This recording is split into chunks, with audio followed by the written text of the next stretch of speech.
The steady hum of the cargo ship's engines filled the small cockpit as James Miller checked his navigation screen for the 100th time.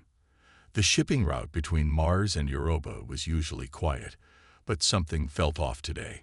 20 years in military intelligence had given him a sixth sense for trouble, and right now that sense was screaming at him. He took a sip of his lukewarm coffee and smiled at the irony of his current job. After spending years breaking the toughest minds in military service, he now hauled supplies between space stations. Some called it a waste of his talents, but Miller found peace in the simplicity of it all. The first warning came as a slight flicker of his instrument panel.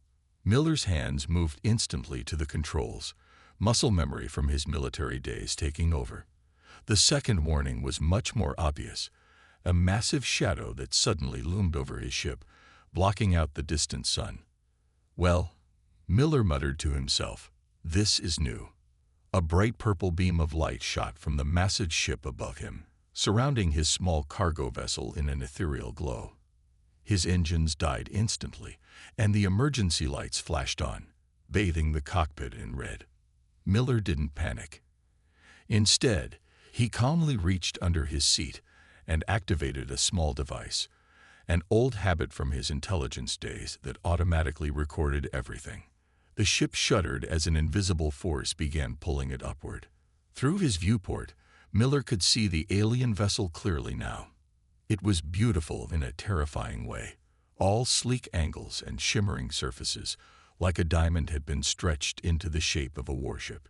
It must have been at least a kilometer long, making his cargo ship look like a toy in comparison. As his ship was drawn into a brightly lit hangar, Miller noticed something interesting. The alien ship's design showed signs of beings who valued perfection and order above all else. Every surface was polished to a mirror shine, every angle mathematically precise. This told him something about their psychology. Rigid thinking, preference for control, possibly susceptible to chaos and uncertainty. A voice boomed through his ship's speakers, speaking in perfect English. Human vessel, you have been detained by authority of the collective. Do not resist. Compliance is mandatory. Miller had to hold back a laugh. The voice was trying too hard to sound threatening. Another tell about their psychology. They were used to being in control, used to their authority being absolute. This could be useful. The cargo bay doors opened with a hiss, and Miller saw them for the first time. Tall, crystalline beings that seemed to glow from within, moving with an unnatural grace. Their bodies were semi-transparent, with complex patterns of light pulsing through them like circuits in a computer. 4 of them approached his ship, their movements perfectly synchronized. Miller noticed how they maintained exact distances from each other, another sign of their rigid nature. He kept his face neutral as they opened his airlock, but inside, his mind was already working, analyzing every detail. Exit your vessel, one of them commanded. You will be questioned. Miller raised his hand slowly and stepped out. Of course, he said pleasantly, noting how his casual tone made their crystalline forms vibrate slightly. I'm just a simple cargo pilot. Though I have to say, your ship is impressive. They surrounded him in a perfect square formation, leading him through corridors that seemed to be made of living crystal. Miller memorized every turn, every detail, building a mental map while appearing to be just another scared human. Little did they know, they'd just captured the one human best equipped to turn their interrogation against them. As they led him to what they thought would be his questioning, Miller was already planning how to make these aliens question everything they thought they knew about humanity. Something interesting was about to happen, and James Miller was going to enjoy every minute of it. The interrogation room looked like something out of a dream. The walls were made of the same living crystal as the rest of the ship, but here they pulsed with gentle waves of blue light. Miller sat in a chair that seemed to grow from the floor itself, surprisingly comfortable despite its alien design. Agent Gray entered the room with the fluid grace typical of their species. Standing nearly 8 feet tall, their crystalline form caught the light and broke it into rainbow patterns across the walls. Miller noticed how the other guards showed subtle signs of respect, or was it fear? When Gray appeared, I am Agent Gray, Chief Interrogator of the Collective, they announced, their voice resonating with an almost musical quality. You will answer our questions about Earth's defensive capabilities. Miller kept his expression neutral, but his mind recorded every detail. The way Gray's internal lights pulsed faster when speaking of Earth. The slight crystalline chime their form made when moving, a sound that changed pitch with their emotions, though they probably didn't realize humans could detect such subtle variations. I'm just a cargo pilot, Miller said, adding a slight tremor to his voice. I don't know anything about Earth's defenses. Gray's form shimmered as they activated a series of floating screens around Miller's chair. Complex diagrams and readings filled the air, all focused on monitoring his vital signs and brain activity. Miller had to admire their technology, even as he prepared to use it against them. Your biological responses will be monitored, Gray explained, clearly enjoying this part. Any attempt at deception will be detected. Resistance is futile and illogical. Miller watched as two smaller crystalline beings wheeled in what looked like a crown made of shifting metal and light. The neural scanner, their pride and joy, based on how carefully they handled it. He could already see several flaws in their approach. This device will access your thoughts directly, Gray continued, their form glowing brighter with confidence. No species has successfully resisted it. Your minds are primitive compared to ours. You will reveal everything. As they placed the device on his head, Miller felt a slight tingling sensation. He used an old technique from his training days, creating a surface layer of thoughts while keeping his true mind hidden beneath, like ripples on a deep ocean, showing them only what he wanted them to see. Now, Gray said, moving closer, tell me about Earth's orbital defense systems. Miller let fear show on his face, feeding their sensors what they expected to see. But beneath that fear, he was noting how Gray's crystalline structure became more rigid when they thought they were in control. A sign of overconfidence, a weakness. I just haul cargo between Mars and Europa, Miller stammered, playing his role perfectly. Please, I don't know anything important. Gray turned to check the neural scanner's readings, their back crystal segments vibrating with satisfaction. They didn't notice how Miller's eyes tracked the movement, analyzing their body language just as they thought they were analyzing his. The scanner confirms your fear, Gray announced, but it also shows you know more than you claim. We will continue until you reveal everything. Miller slumped in his chair, appearing defeated. Inside, though, he was smiling. They were so certain of their technological superiority that they couldn't see the trap he was laying. Every question they asked, every reading they took, gave him more insight into their psychology. The real interrogation was about to begin, but not in the way Agent Gray expected. Miller had spent years breaking the most hardened human minds. Now he would show these aliens why humans were considered the galaxy's best psychologists, whether they knew it yet or not. 3 hours into the interrogation, Miller noticed the first crack in Agent Gray's perfect composure. It was tiny, just a slight flutter in their crystalline structure when Miller gave an unexpected answer. Most humans would have missed it. Miller wasn't most humans. You say you're just a cargo pilot, Gray said, their voice carrying that musical tone that Miller now recognized as frustration. Yet you show unusual resistance to our neural scanner. Miller allowed himself to appear tired, slumping further in his chair. Maybe your scanner doesn't work as well on humans as you think, he suggested innocently, watching Gray's reaction carefully. The crystalline alien's internal lights pulsed rapidly, a sign of agitation that they didn't realize they were showing. Our technology is perfect, Gray insisted. The flaw must be in your primitive neural structure. Miller noticed how the other aliens in the room shifted uncomfortably when Gray showed emotion. Interesting. They valued control so much that even small displays of feeling made them nervous. He could use that. You know, Miller said casually, as if making conversation, humans have a saying about perfection. Would you like to hear it? Gray paused, their form catching the light in complex patterns. Miller had learned to read these patterns now. Curiosity warred with caution in the alien's crystalline body. "Speak," they commanded. "We say that perfection is the enemy of progress," Miller said, watching as Gray's internal lights flickered in an unusual pattern. "Because if you think you're perfect, you stop looking for ways to improve." The neural scanner above Miller's head beeped, its readings becoming erratic. Gray turned to check the displays, their movements less fluid than before. "You are attempting to distract from the interrogation," they'd accused. "Am I?" Miller asked softly. "Or are you afraid to consider that your perfect system might have flaws?" A sharp crystalline sound filled the room, like breaking glass but gentler.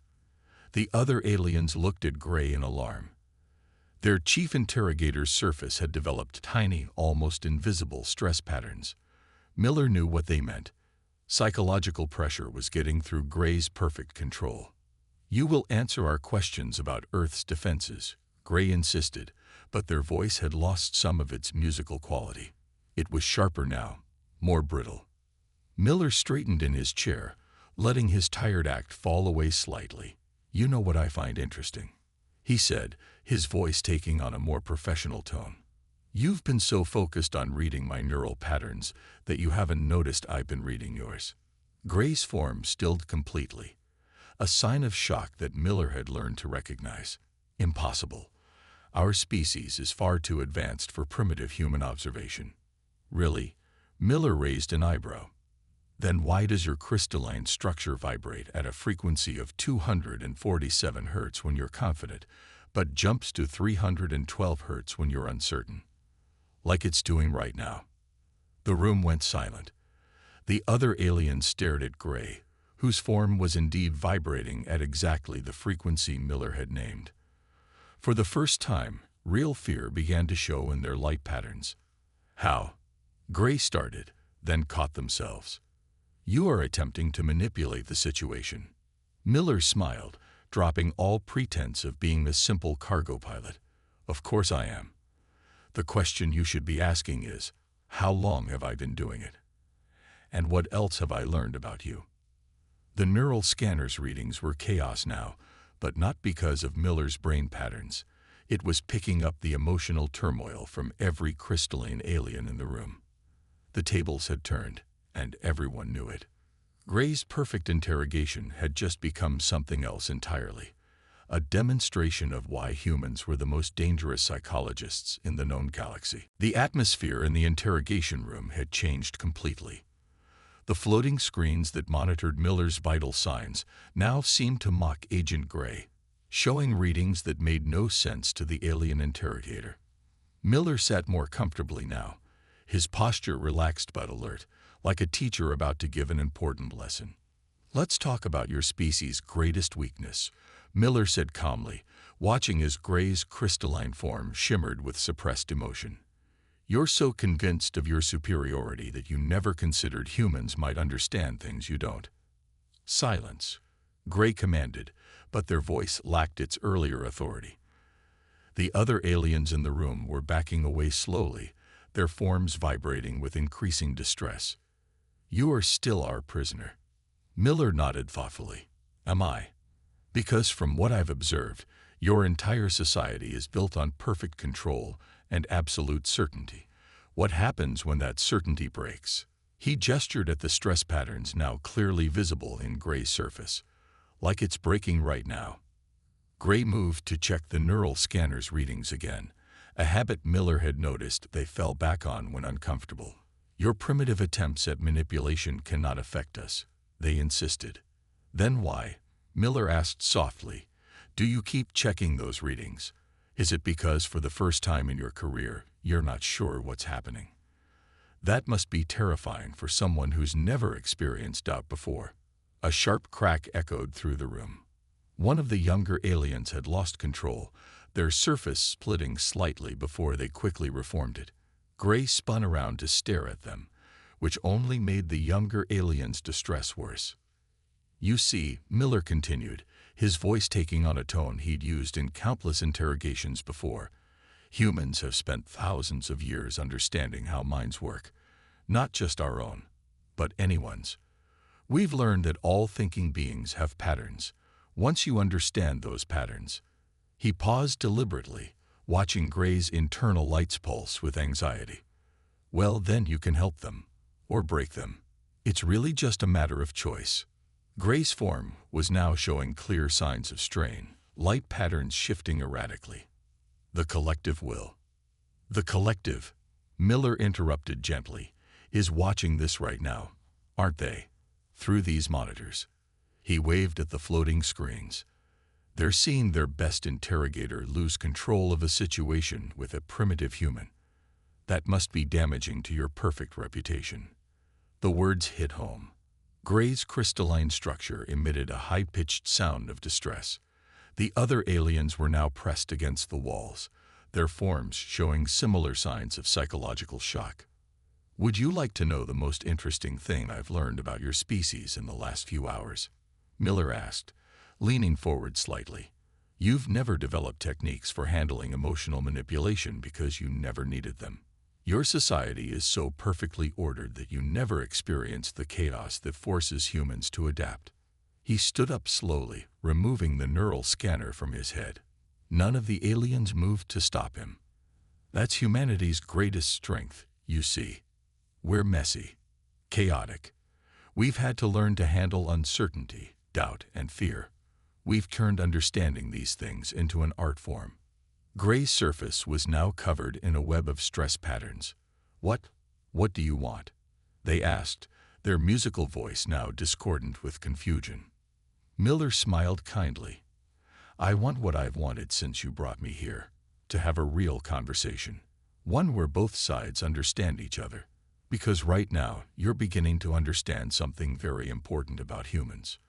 He walked to stand directly in front of Gray, whose impressive height suddenly seemed less intimidating. We don't need fancy technology to understand minds. We've been doing it the hard way for centuries. And sometimes, that makes us the most dangerous beings in the room. The interrogation room had become eerily quiet. The only sounds were the gentle hum of the ship's engines and the irregular crystalline chimes coming from Agent Gray's increasingly unstable form. Miller stood calmly in the center of the room, while the alien guards pressed themselves against the walls, their structures showing signs of severe psychological distress. Would you like to know what I really did in the military? Miller asked, his voice gentle but firm.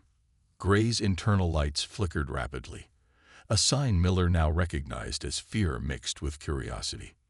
You were a cargo pilot, Gray insisted weakly, their once perfect crystalline form now covered in a web of stress fractures. Miller shook his head. I was an interrogation specialist. 20 years of breaking the toughest minds humanity could throw at me.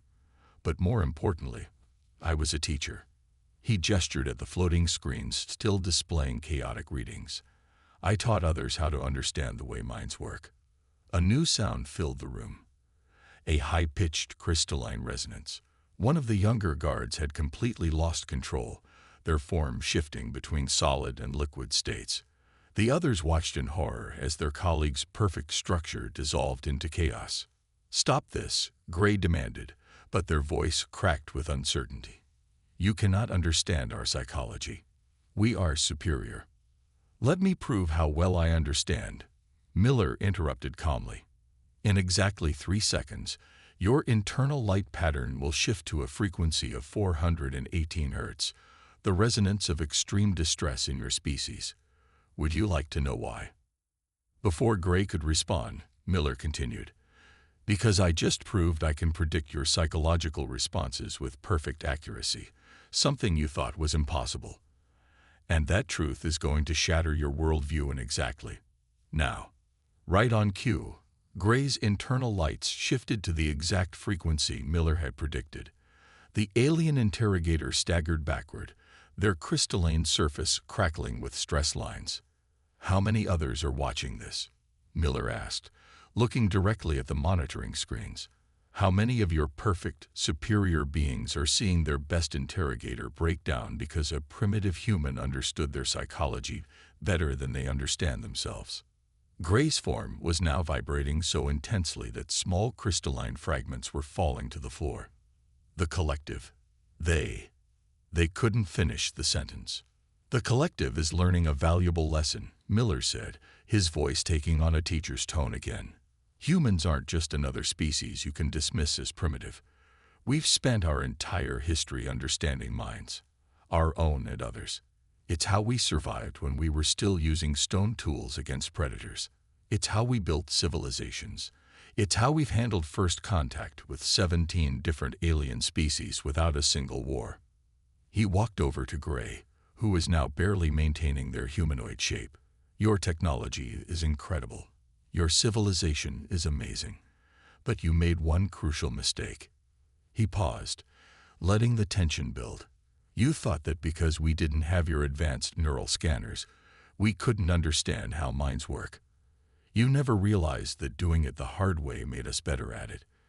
Gray's form finally collapsed, melting into a puddle of crystalline liquid before slowly reforming into a much smaller, less imposing shape. The other guards had gone completely still, their structures frozen in poses of shock. Miller looked directly at the main monitoring screen, knowing the collective's leadership was watching. Now, would you like to have a real discussion? One where we both acknowledge each other's strengths? Because I think you've just learned something very important about humanity. He smiled gently at the reformed but shaken Gray. We don't need fancy technology to get into your heads. We've been doing this since before we invented the wheel. And we've gotten very, very good at it. A new presence entered the interrogation room. Unlike the other crystalline aliens, this one's form was deep purple and seemed to absorb light rather than reflect it. Miller recognized the signs of authority in how the others reacted. This must be a high-ranking member of the collective. I am Elder Stone, the purple being announced, their voice carrying harmonics that made the very air vibrate. We have been watching this unusual interaction with great interest. Miller nodded respectfully. I thought you might be. Your species values information above all else, doesn't it? That's why you've been recording everything. The Elder's form shifted slightly, showing surprise at Miller's insight. You continue to demonstrate unexpected understanding of our nature. Explain how humans achieve this level of psychological comprehension without advanced technology. It's quite simple, Miller said, gesturing to the still shaken Gray who had reformed into a more stable but much humbler shape. Humans started as prey animals on a dangerous world. We weren't the strongest, fastest, or most numerous. But we had one advantage. We could understand patterns of behavior.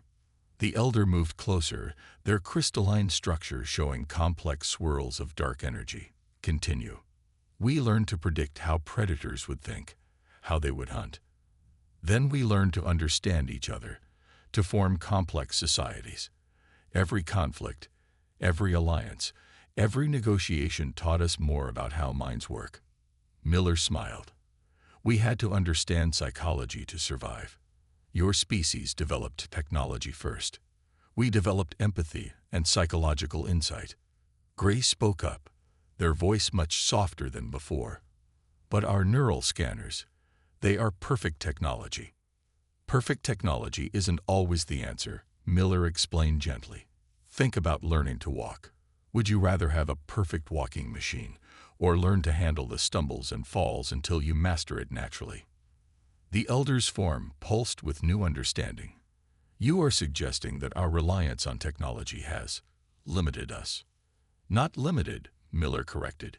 Your technology is incredible, but it's made you forget something important. Sometimes the hard way is the better teacher. Humans had to learn to read emotions, understand motivations, and predict behaviors without any tools except our minds. The room was silent as the implications sank in. The floating screens that had monitored Miller now displayed completely new data. They were analyzing the psychological patterns he had described. Consider this, Miller continued. In the last few hours, I've learned to read your species' emotional states through crystalline vibrations, light patterns, and harmonic resonances. Not because I had special technology, but because humans are hardwired to understand others. It's our greatest strength and our most powerful tool. Elder Stone turned to address Gray. Is this true? Has he accurately read our emotional states? Gray's form shimmered with embarrassment. With perfect accuracy, Elder. He predicted my responses before I even knew them myself. The Elder's dark purple form seemed to absorb even more light as they processed this information. Then we have gravely misunderstood humanity's capabilities. We saw your lack of advanced neural technology as a weakness. That's the interesting thing about humans, Miller said, his voice carrying warmth and understanding. What looks like our weakness is often our strength. Because we didn't have advanced technology, we had to master psychological understanding the hard way. And that made us better at it than any machine could be. The Elder moved to the center of the room, their form commanding attention. The collective must reevaluate its approach to humanity. You are not the primitive species we assumed. Perhaps you have much to teach us. Miller smiled, seeing the genuine curiosity now showing in all the aliens' crystalline structures. That's another thing about humans. We're always happy to teach and to learn. Should we begin those discussions now? 2 weeks later, Miller stood at the viewing window of his cargo ship, watching the massive crystalline vessel of the collective disappear into faster-than-light travel. His small freighter had been fully repaired, and his cargo hold now contained something far more valuable than his original shipment, the first official cultural exchange documents between humanity and the collective. The ship's communication system chimed softly. When he answered, Agent Gray's familiar crystalline form appeared on the screen. Their structure was different now, more organic, less rigidly geometric. The experience had changed them profoundly. Captain Miller. Gray's voice carried a warmth that would have been impossible 3 weeks ago. The Elder Council has finished reviewing your recommendations for future contact protocols. Miller smiled, noting how Gray's light patterns showed genuine friendship now. And how did they take the suggestion about training without neural scanners? They were resistant at first, Gray admitted, their form shimmering with amusement. But after reviewing the recordings of our interaction, they agreed. We are establishing new training programs that focus on natural psychological understanding rather than technological shortcuts. Miller nodded approvingly. It won't be easy. Learning to read others without tools takes time and patience, but I think you'll find it worth the effort. We already have, Gray responded. In just these 2 weeks, our diplomatic corps has reported a 40% improvement in understanding other species' emotional states, simply by watching and learning, as humans do. The communication screen suddenly split, showing Elder Stone's dark purple form joining the conversation. Captain Miller, the collective owes you a debt of gratitude. Your lesson in human psychology has transformed our approach to interspecies relations. No debt needed, Miller said casually, watching how both aliens' forms brightened at his friendly tone. Though I admit, I never expected my old interrogation skills would lead to a peace treaty. Elder Stone's form rippled with what Miller now recognized as their version of laughter. Indeed, we came seeking weakness and found strength instead. The reports I'm sending back to our homeworld are causing quite a stir. Many didn't believe that a species without advanced neural technology could have such sophisticated psychological capabilities. That's the thing about humans, Miller said, adjusting his ship's course slightly. We're full of surprises, usually because what others see as our weaknesses turn out to be our greatest strengths. Gray's form shifted in a way that showed deep thought. I have been studying human history since our encounter. Your species developed empathy and psychological understanding as survival tools, yet you turned them into instruments of peace and diplomacy. It is remarkable. That's another human trait, Miller replied. We're adaptable. What starts as a survival skill often becomes something more. Speaking of which, he checked his instruments with a grin. How are those human psychology classes you're teaching going? Gray's crystalline surface showed embarrassment. The students are enthusiastic, though many are struggling with the concept of intuitive emotional understanding. They keep asking for devices to measure responses. They'll learn, Miller assured them, just like you did.